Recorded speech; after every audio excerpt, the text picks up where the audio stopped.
I'm Reverend Richard. I serve the church in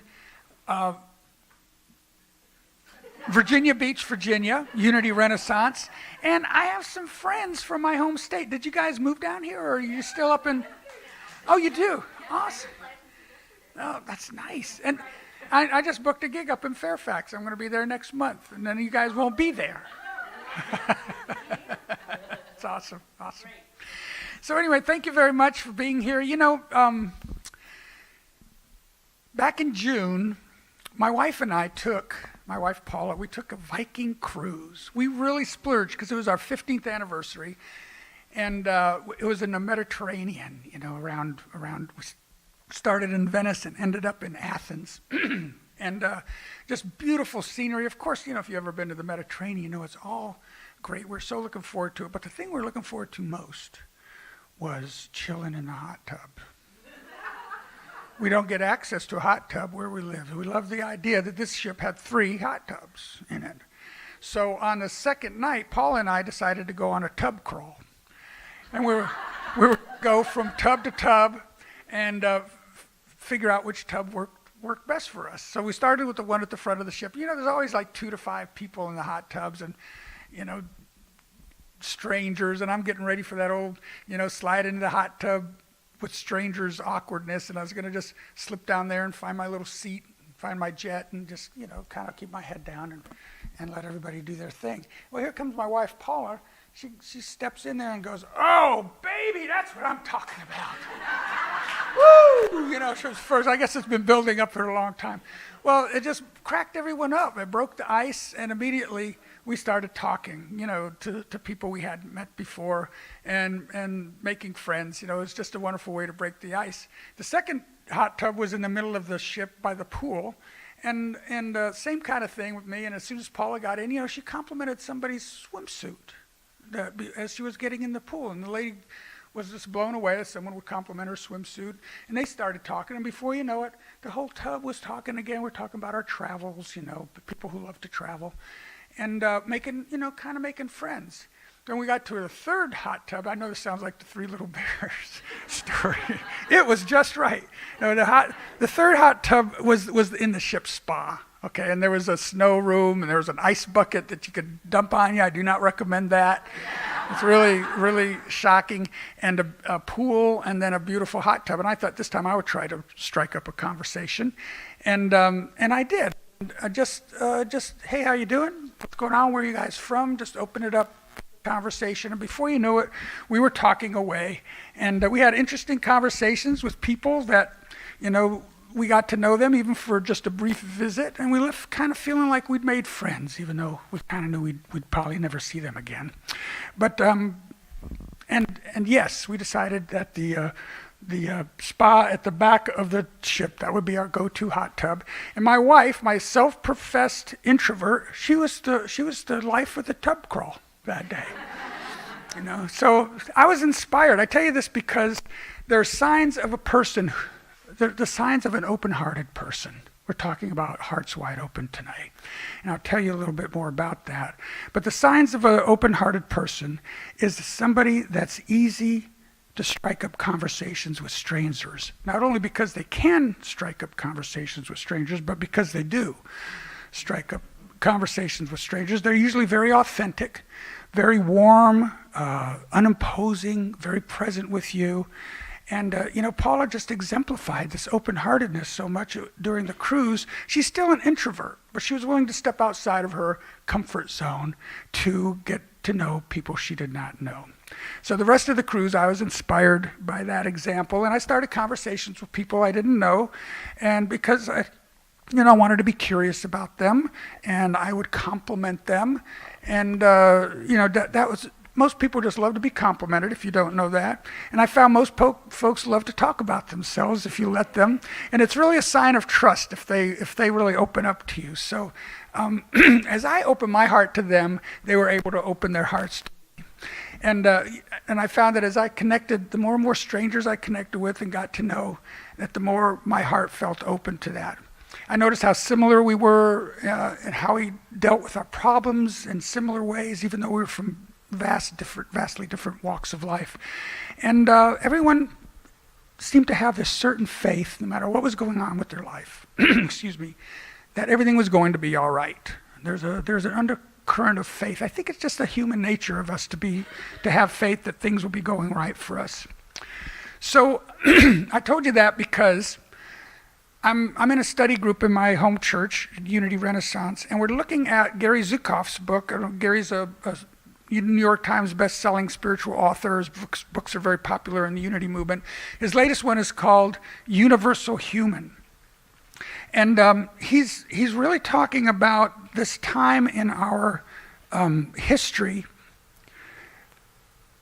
about human consciousness. The human consciousness that exists now has been in place for millennia, for thousands of millennia. In fact, since man started recording and recording history and building civilizations, we are basically in that same tier of consciousness. But he says now there's a new consciousness that's beginning to rise up. And this new consciousness is emerging within just a few generations. And anyone who's been around for 30 or 40 years, you can probably notice how our consciousness has started to evolve a little more, just the more acceptance of Eastern philosophies and people being more, I guess some people call it woke, but kinder and gentler, following that kind of consciousness and opening up to a wider array of knowing people and getting to know them better.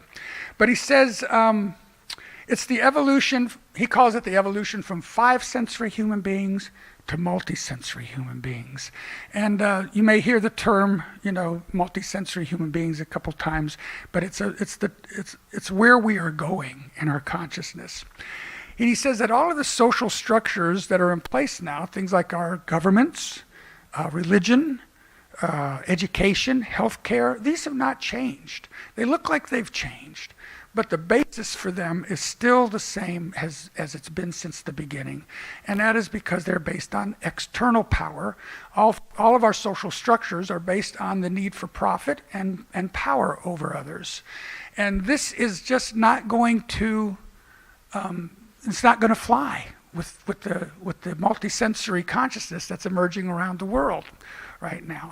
And they're becoming obsolete not because they're old, or they're crumbling not because they're old, but because they're obsolete.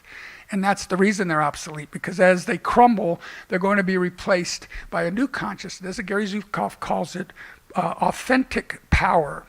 And authentic power is power that we gain when we are able to be loving in any situation that we find ourselves in, and whoever we find ourselves in. So I just want to have a show of hands. Who here believes they have an open heart? They're an open-hearted person. Yeah. How many of us kind of struggle with that at times? Pretty common for men.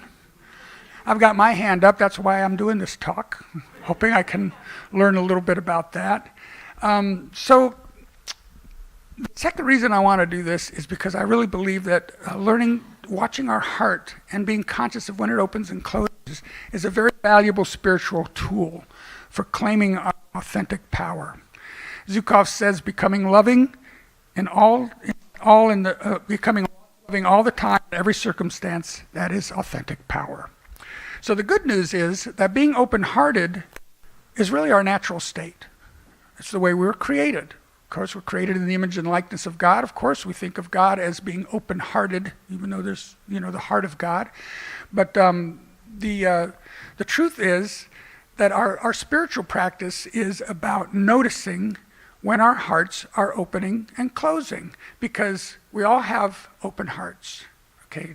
But they're constantly being opened and closed, depending on what we see on TV, who we encounter, maybe our upbringing. So our practice in practicing open-heartedness is to notice when your heart's open, when it closes, and how to consciously reopen it again. So remember, there are no closed-hearted people. There are only open-hearted people whose hearts happen to be closed at that moment when you see them.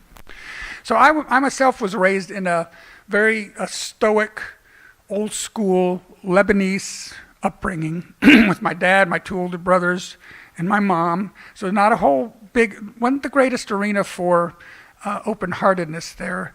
But I'd say my mom's heart was ajar. Right? It was cracking there. I mean, she was kind and compassionate, but she never really expressed her deeper feelings, at least not to me. She was pretty guarded most of the time, even though she was, loving and compassionate, one of the best mothers there could be. But she definitely softened as she aged. And it was in her passing that I had my first experience with open-heartedness. I was living in Nashville at the time, and she had just had her second stroke. Did I hear applause for Nashville? Yeah! I lived there over 22 years. My second family basically is there. And I drove from Nashville to get to her hospice room around midnight. And I decided just to stay with her, through the night. In that time, I just took her hand and I just started talking to her. And I started thanking her.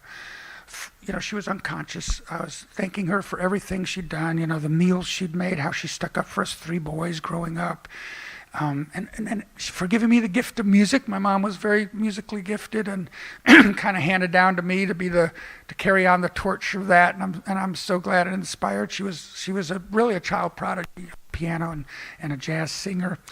And in that time,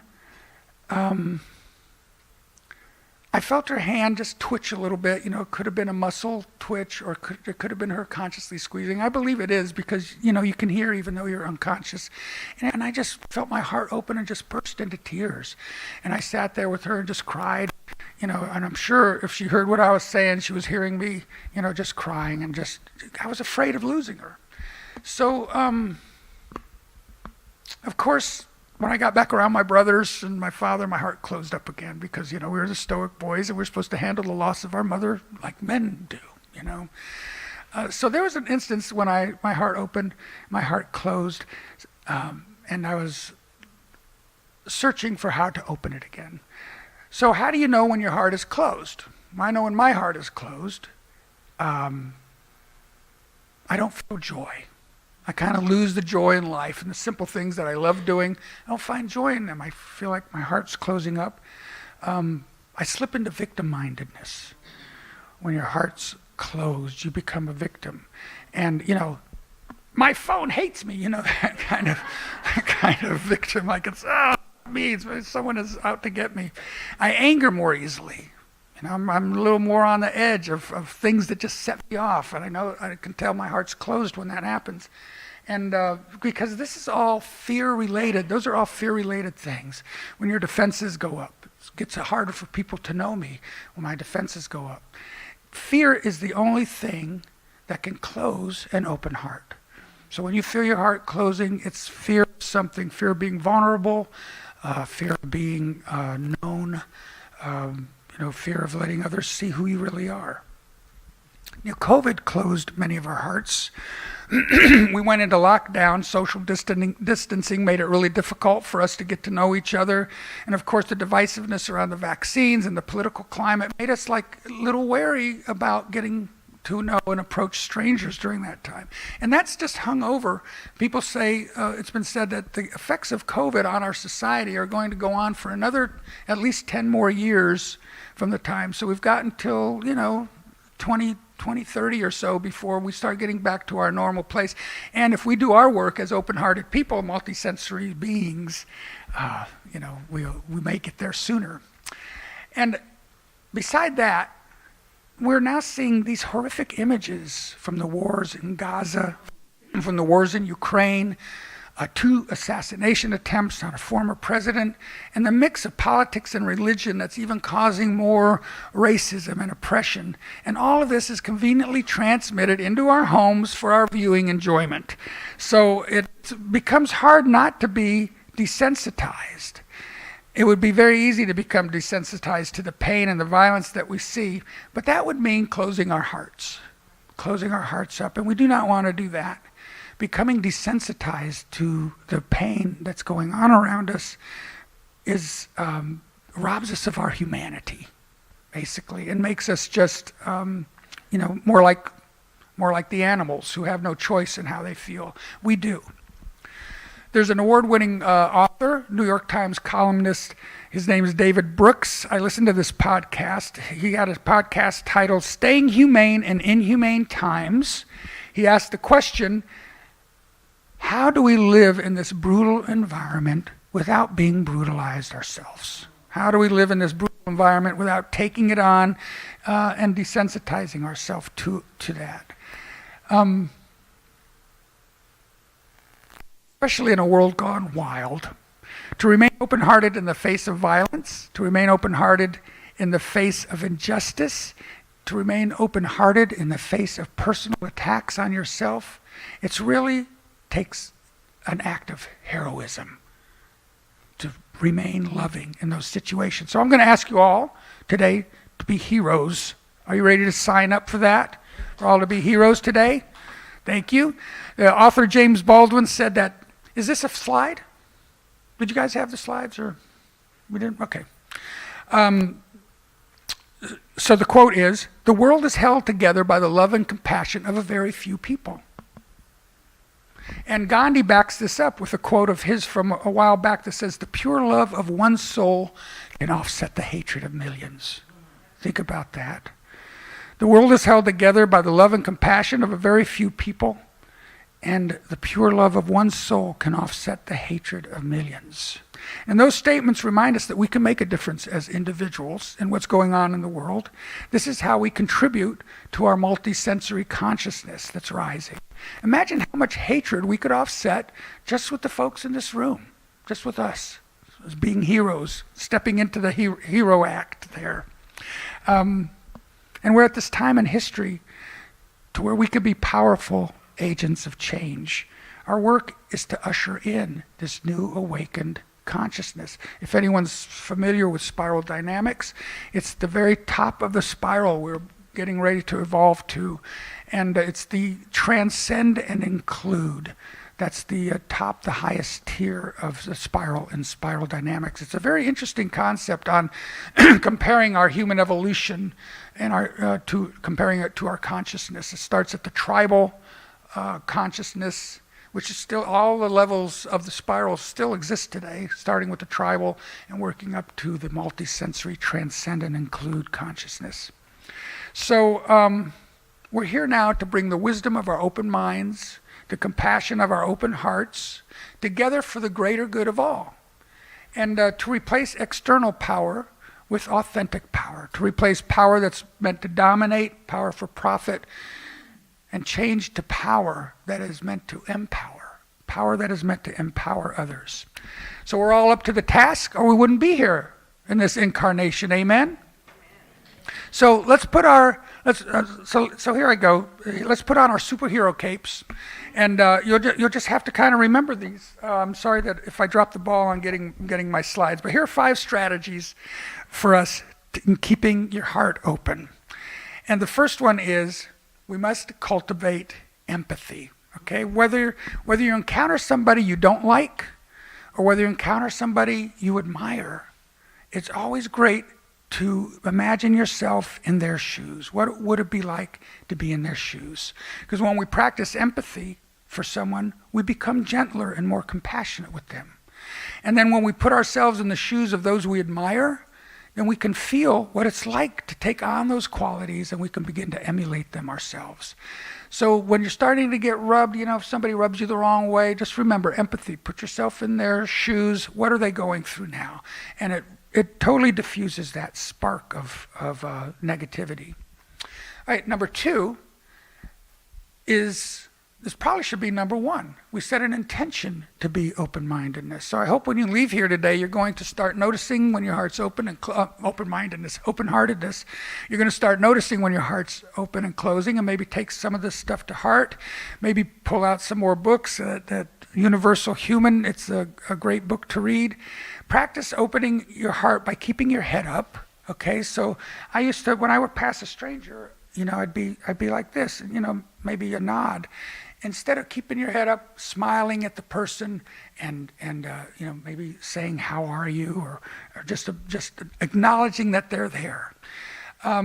show interest in what others are doing. If there's anybody here that you've been talking to for years, but you have no idea what they do or what's going on with them, get to know them a little better. You might be surprised at what you find out. When someone talks to you, actively listen to them.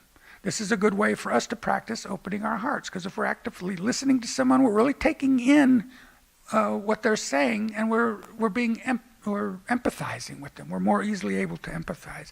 And the most important, because there's a friend of my music team back home who does this, compliment.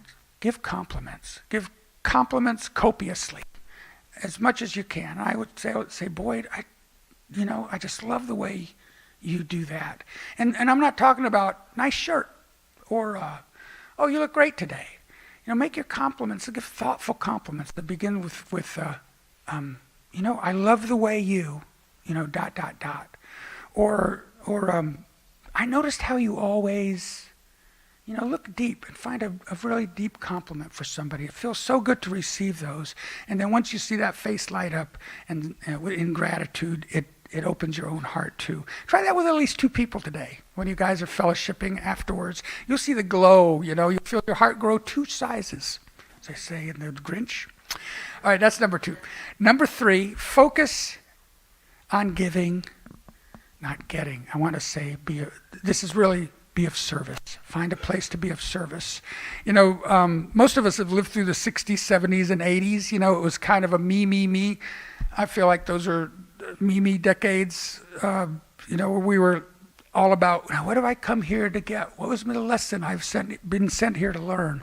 Or, what am I going to get from this life? How can I incarnate into a higher plane of existence? All of this about me. But really, we need to turn our focus, because I believe this was more God's will for us, is to turn our focus into the gift that we've come here to give. Everybody here is unique, and it doesn't matter if you're an accountant or a musician or a dishwasher. You have something in you that's unique to yourself. If we could all look for that within us, try to bring that out and share your gift, because whatever gift you have, it's worth sharing. That's why you have it. Jesus demonstrated the importance of being of service when he washed the disciples' feet on Maundy Thursday, and it was his most important lesson. And the service builds connection when we're being of service, and it takes your attention off of your own problems and gives you the good feeling of helping others. That good feeling you get when you've helped somebody? That's your heart opening up. You can just feel it. Get to know that feeling and be familiar with it. And is there anything else there? Loving opportunities? Okay, yeah. So these kind of spiritual centers offer a lot of opportunity for you to be of service. So I encourage you, if you haven't found a place out in the community, find a place here to start being of service. Find out what your gift is. Maybe you've got a gift for, graphic art. You can help create, promotions for the church. Whatever your gift is, I'm sure it can come in handy here at a church. Take it from someone who's been in church life for a very, very long time. And number 4 then is to be grateful. Now, it doesn't matter what the spiritual practice is, what religion it is. Being grateful, gratitude is in every single religion, every single practice. It's like that golden thread that's similar, that ties all religions together. Gratitude. It's it's just about noticing what's going right in your life. And in fact, take a breath now. Let that go and just take a moment to notice all the things that are going right in your life. And then give thanks for it. You don't have to thank God. You don't have to thank others. You're just being grateful. You're just giving thanks. Be grateful for others, for who they are, for what they say, what they do. Even thank yourself. Thank yourself. Be grateful to yourself for these wise decisions you make, or the good you're doing in the world, or when you come up with some brilliant idea. Just like, way to go, Richard. That was great. Thank you for that. Give yourself gratitude as well. Because there's always, God's in the midst of every situation. Amen? So no matter what your situation is, there's always an opportunity to pull a blessing out of it, because God is in the midst of it. So I'm going to leave you with one last one. So let me do these again just so you remember them because you're not seeing them. Cultivate. Oh, they are. Okay, great. Yeah, there we go. All right, and they're coming right in. Be grateful. And number 5. I'm going to leave you with this one. It's called conscious driving. Did I call it conscious driving? No, it's not up there. You're making it as I go. Way to go. This guy. It's great. So, a cruise with 900 people, strangers, it's a great place to practice open-heartedness. But almost everybody drives, okay? And as someone who loves cars, who loves to drive, who used to tour with Bonnie Nelson, go coast to coast, 3 or 4 times. I've probably been more than a million miles driving or being a passenger. And I believe the U.S. roads and highways are the perfect arena for practicing open-heartedness, okay? Yes? All right, well, here's why. Any one of these suggestions can be applied when you're on the road driving. So if you think about it, everyone on the road, everyone out there, everyone, I would think with maybe very few exceptions, we all have the same thing in common. We all want to get to our destinations safely and without incident. Would you agree? Everybody out there wants to get to their destination safely and without incident. And wouldn't you agree that we all depend on and trust one another to help us do that? Okay? We trust the other drivers to stay in their lane. We trust the drivers aren't going to run red lights. Okay? We're interdependent out there. We need each other to fulfill our thing. It doesn't matter what the other driver's political views are, what their religion is, who they love, what they want to call themselves. Out on the road, everyone has a common goal, and everyone is working together to achieve it. Now, where else does that happen? Right? It's a perfect arena for that. Say no to road rage. Okay, whenever someone cuts me off, I ask myself, have I ever done that? Most of the time the answer is yes. And I'll say, okay, well then I'm not good. I can't get mad at them. And keep in mind that we don't know anybody's backstory. Somebody that might be rushing to the hospital, having a stroke. Maybe there's a bee in the car. We don't know what's going on with them. So we treat everyone and every action with patience and respect. So since we don't know who they are, sometimes we judge people by what they drive. We see the pickup trucks with the guns in the window, and we think, where does our heads go? But we don't know that person in there is, that person. We might see people driving slow in their Priuses. We go, oh, there's another Prius driver driving slow, right? But we don't know what their story is. So we always have to treat everyone equally. The road, we have one thing in common. We treat everyone equally. It's a great place to practice. So I hope that helps you. My heart, nothing thrills my heart more than when I see a perfectly executed zipper. Do you know what that is? When when 2 lanes are coming into 1 lane, and usually it's like, oh, get out of here, I'm trying to move over. No, stop, brake, cutting them off, not letting them in, and the other person comes back. But a perfectly executed zipper, when everybody opens and there's a time, you let the person in, no one slows down, and it just like, whoosh, goes. I go, oh man, I just got a rush. That was beautiful. Keeping our hearts open, especially important as these obsolete religious structures begin to break down. Spirituality, like unity and other new thought movements, are the new paradigm for building spiritual community in the arising consciousness. It's positive, it's practical, it's progressive, it's inclusive spirituality. It's spirituality that supports authentic power and not external power. So friends, this is a time of great change. You are here for a reason. This community is a perfect arena for you to grow in open-heartedness, to embrace one another, make new friends, take classes, connect with people you don't know whose lives and paths are different than your own. Be curious. Always stay humble. Give compliments copiously, then go out and share that wide open heart of yours with our big, beautiful world, because we need it now more than ever. So let's all take a breath together and let it go. Well, we see that breath just intermingling here as we breathe out and become connected through the air we breathe. Take another one.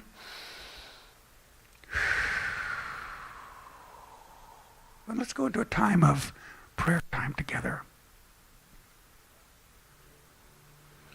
So as we consciously focus on bringing our attention to our breath, slow down your breathing, maybe to 4 counts of breath. Allow it to slow down. And if we could see that after 10 or 15 minutes, our breathing would become synchronized. We would all be breathing together. We're breathing in the very energy of God. The Easterners call it prana. They believe the energy of God is in the air. The air connects everyone on earth. So just taking that breath, that energy of God, and instead of seeing it go into your lungs, picture that prana breathing in directly into your heart space.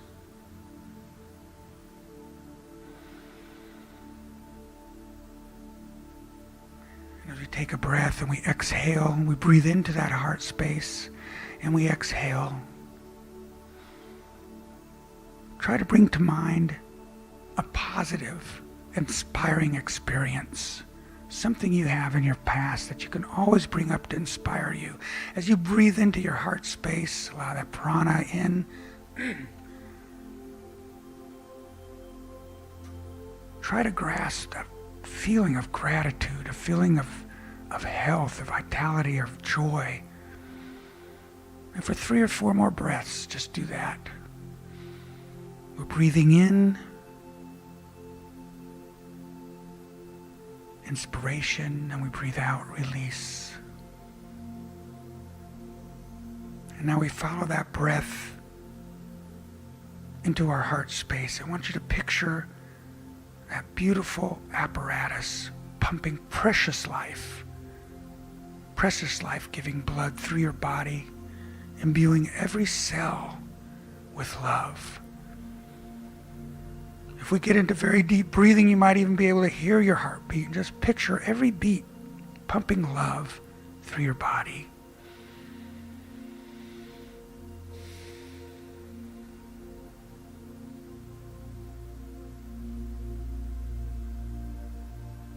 And now repeat to yourself these affirmations. I deeply and completely love and accept myself. I completely and deeply love and accept myself.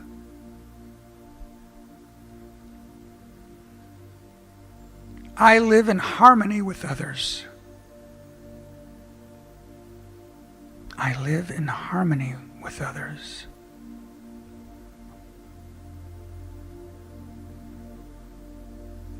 Love fills my heart and heals me. Love fills my heart and heals me.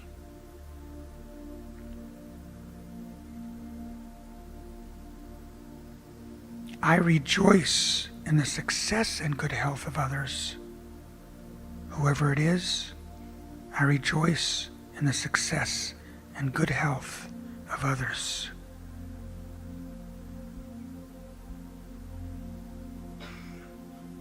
I let go of the past, and I forgive myself, and as I forgive others. It's always tough to release that past. But remember, they say there is no spot where God is not. But God is not in the past, God is not in the future. The only place God is right here. So we release the past. We forgive ourselves. Because without forgiveness, you cannot bring your attention into the now moment. I let go of my past. I forgive myself and others. Bring our attention back to that breath, into the heart.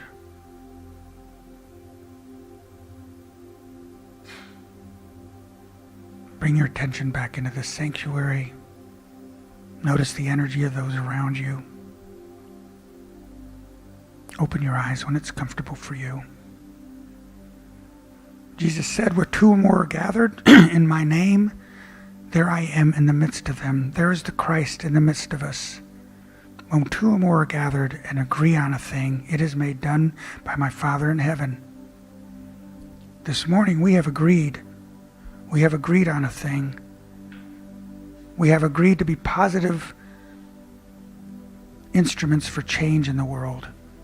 We have agreed to treat everyone equally. We have agreed to live open-heartedly. We have agreed to be loving in whatever circumstance comes our way. We've agreed, we've made it so, and we say together, and so it is. Together, and amen.